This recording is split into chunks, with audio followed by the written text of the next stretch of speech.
आज के अद्भुत कहानियों में स्वागत है। आज की कहानी हार गया इश्क। होटल के एक आलीशान हॉल में न्यू ईयर पार्टी की रंगत जमी हुई थी। डीजे पर बज रहे संगीत के स्वर में सब मस्ती में झूम रहे थे, लेकिन इन सभी शोर शराबे में दूर एक कोने में बैठा आलोक मुड़ मुड़कर अपनी बगल वाली मेज़ की ओर देख रहा था। आलोक के दिल में धड़कनें तेज़ हो रही थी और उसके पीछे कारण था मेज़ के सामने बैठी आर्नवी जो उसका पहला प्यार थी। कॉलेज में उन दोनों के इश्क के किस्से मशहूर थे। मीठी यादों का एक झरना उसके जगन में बदन के बहने।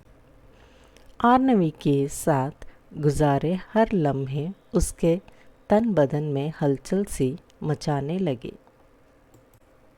अरे आलोक, तुम यहाँ? मंदिर की घंटी जैसे मीठे स्वर से गहरी सोच में डूबे आलोक की तत्र टूटी। अपने सामने भला की खूबसूरत आर्नवी को देखकर उसका मुंह खुला की खुला रह गया। आर्नवी हंसकर बोली, अरे ऐसे क्या देख रहे हो? मुझे भूल गए क्या? आलोक ने ठंडी आह भरते हुए कहा, आर्नवी, मैं तुम्हें कैसे भूल सकता हूँ? और मन ही मन उसने सोचा, काश मैं तुम्हें भूल सकता। आर्नवी आलोक के सामने कुर्सी पर बैठते हुए बोली, कब से आए हो यहाँ पर? आलोक ने बोला, तकरीबन 1 घंटे से। आर्नवी, 1 घंटे से यहाँ बैठ होके मुझ पर नज़र तक नहीं डाली? आलोक बोले, आर्नवी, मैंने तो तुम्हें आते ही देख लिया था, लेकिन। आर्नवी बोली, लेकिन क्या? यही सोच रहे हो ना कि लोग क्या कहेंगे, समाज क्या सोचेगा? यह सोचकर मेरे पास नहीं आए, सही है ना? आर्नवी ने मानो को आलोक की दुखती नस दबा दी थी। आर्नवी, आगे बोलो, तो कैसे चल रही है लाइफ? घर पर सब खुश मंगल है ना? आलोक निराशा से बोला, सब ठीक है। आर्नवी ने उसके स्वर के पीछे छिपे दर्द को महसूस किया। भाभी कहाँ हैं? उन्हें साथ नहीं लाए? आलोक ने मायूसी से कहा, मेरा डिवोर्स हो गया है। आर्नवी, कब? 2 साल पहले। पर क्यों? आलोक ने कहा, मेरी पत्नी अंजलि आज़ाद ख्यालों की थी। उसे घर की 4 दीवारों में कैद रखना कतई मंजूर नहीं थी। आए दिन हमारे बीच में लड़ाई झगड़े होता रहता था। अनबन और रोज़ की तकरार में मैं तो तंग आ गया हूँ। ज़िंदगी नर्क सी बन गई थी। उसे आज़ादी चाहिए थी, तो मैंने एक दिन उसे वह दे दी। आर्नवी को कानों पर आलोक के पिताजी दीनानाथ ने कहा शब्द गूंज रहे थे। क्या कहा? अनाथालय में पली बड़ी लड़की को तू इस घर की बहू बनाना चाहता है, जिसकी ना माँ का पता है ना बाप का ठिकाना। उससे शादी करेगा? लोग क्या कहेंगे? समाज क्या कहेगा? सब ठोकेंगे मुझ पर। आँख में आए आंसू को छुपाते के लिए आर्नवी ने अपना मुंह एक और फेर लिया। कुछ देर के लिए खामोशी छा गई। डीजे की आवाज़ मानो उसके लिए कोई मायने नहीं रखती थी। आलोक ने मांगी हुई माफ़ी, आर्नवी ने की हुई मनाने की कोशिश, सब पुरानी यादें दोनों के जहन में उमड़ रही थे। अरे आर्नवी, तुम यहाँ बैठी हो, चलो सब तुम्हारा उधर इंतज़ार कर रहे हैं। आर्नवी की सहेली अधीरा ने कही बातों से काल की गर्त में डूबे वह दोनों वर्तमान में आ गए। आलोक ने सामने वाली मेज़ पर नज़र करते हुए पूछा, तुम्हारे पतिदेव भी आए नहीं, कहाँ हैं वो? आर्नवी ने आँख में आए आंसू को पोंछते हुए कहा। अब वह इस दुनिया में नहीं रहे। आलोक ने चकित होकर पूछा, मतलब क्या है?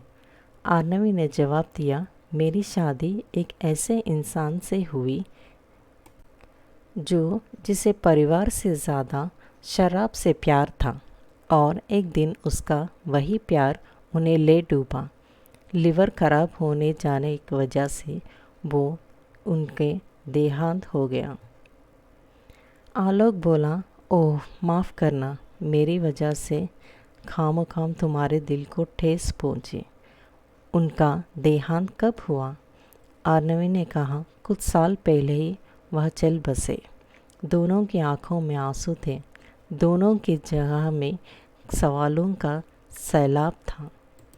दोनों के अतीत बिखरे पड़े हुए थे।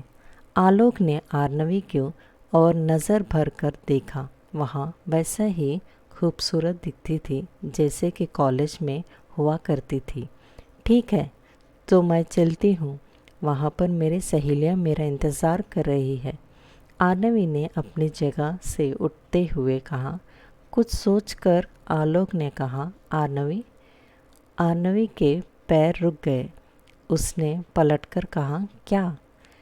एक गहरी सांस लेकर आलोक ने पूछा, मुझसे शादी करोगे? आर्नवी ने चौंक कर पूछा, क्या कहा? आलोक ने एक शब्द पर जोर देते हुए कहा, तुम मुझसे शादी करोगी? आलोक की कही बात सुनकर आर्नवी दंग सी रह गई। वह बोली, आलोक, यहाँ क्या बेतुकी बातें कर रहे हो?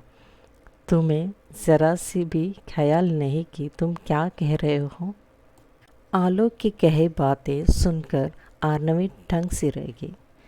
आलोक ने कहा, हाँ, मैं बेवकूफ़ था जो समाज के डर से तुम्हारे प्यार का स्वीकार ना कर पाया, पर अब मैं तुमसे शादी करके घिले दूर करना चाहता हूँ। तुम्हारी मांग में मेरा नाम का सिंदूर भरना चाहता हूँ। मुझे कोई परवाह नहीं कि यहाँ समाज और उसमें रहने वाले लोग क्या सोचेंगे। मुझे इस बात की कतई चिंता नहीं कि मेरे परिवार वाले क्या कहेंगे। बस मुझे इतना पता है कि मैं तुम्हें अपना बनाना चाहता हूँ। मैं गलती सालों पहले मुझसे हुई थी, आज उसे सुधारना चाहता हूँ। आर्नवी ने गुस्से से कहा, अब आलोक, अब आज जब हम दोनों की ज़िंदगियाँ तबाह हो चुकी है, तब जाके तुम्हें इस बात का एहसास हुआ कि यही बात अगर तुमने उस वक्त कही होती तो मैं तुम्हारे प्यार से गले लगाकर अपना प्यार स्वीकार करती थी। पर इस वक्त तुम्हारी कही इन्हीं बातों से मुझे नफ़रत हो रही है। तब तुम्हें समाज का डर था और आज मुझे। मैं अविनाश की बेवी हूँ, उसके बेटे की माँ हूँ। तुमसे शादी करूँगी तो लोग मेरे बारे में क्या सोचेंगे? मेरा बेटा मेरे बारे में क्या कहेगा? माफ़ करना आलोक, पर जिस समाज के तुम मर्द होते हुए भी सामना नहीं कर सकते, मैं औरत होके कैसे सामना करूँगी?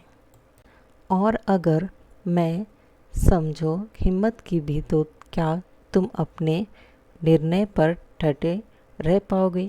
नहीं, इस बात पर मुझे ज़रा भी यकीन नहीं, क्योंकि मैंने तुम्हारी बुज़दिली को भुगत आई हूँ। अब मुझे वे वहाँ हिम्मत नहीं है, मुझे माफ़ कर दो। आलोक धीरे से बोला, लेकिन आर्नवी सुनो तो।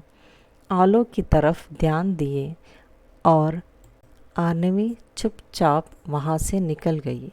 आलोक चिल्ला कर आर्नवी को वापस बुलाना चाहता था, उससे मना कर प्यार से गले लगाना चाहता था, लेकिन लोग क्या कहेंगे, समाज क्या कहेगा, यह सोचकर आलोक खामोशी से अपनी जगह पर बैठ गया। उसके दिल में उठा इश्क का सैलाब अंदर ही अंदर घुट कर मर गया। आज फिर समाज और इश्क के टकराव में हार गया था इश्क।